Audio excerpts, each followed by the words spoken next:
Alors, toujours dans les anomalies du sens transversal en orthodontie, l'examen clinique, maintenant on va faire l'examen de l'occlusion. L'articulé dentaire dépend de la forme des arcades qui dépend elle-même des dimensions squelettiques, des rapports des maxillaires entre eux, des orientations des process alvéolaires et de l'importance des dimensions des dents. L'occlusion statique, on va faire l'examen de l'occlusion en intercuspidation maximale. On commence par déterminer la classe d'angle. On note les rapports des points interincisifs entre eux et avec le visage.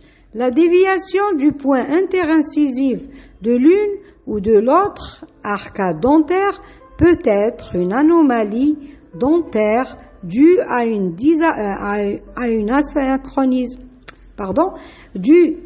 asynchronisme de l'évolution des incisives, à la chute d'une canine lactéale d'un seul côté, ou bien osseuse en relation avec une asymétrie faciale. Les examens radiologiques permettront de confirmer le diagnostic. On note aussi la concordance ou non des freins labiaux supérieurs et inférieurs avec les milieux dentaires.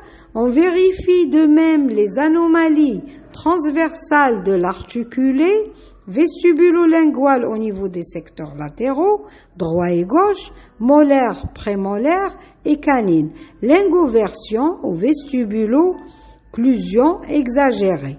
L'examen de l'occlusion en RC, il nous permet de mettre en évidence une déviation des milieux incisifs de la relation centrée jusqu'à l'intercuspidation maximale, qui est signe de latérodéviation pouvant être causée par une endo-alvéolie symétrique.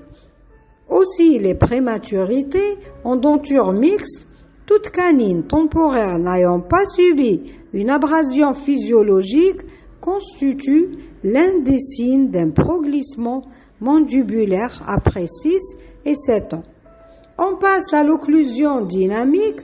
On demande au patient de faire une propulsion mandibulaire, une latéralité droite et gauche, et on cherche les contacts prématurés du côté non travaillant, et s'il existe des interférences du côté travaillant, notez s'il y a aussi une protection canine ou une protection groupe.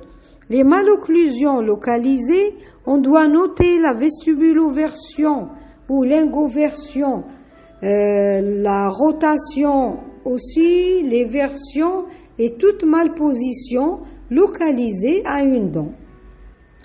Les anomalies associées, l'endoalvéolie, l'endognasie, les anomalies du sens transversal sont souvent associées à des anomalies antéro-postérieures ou verticales.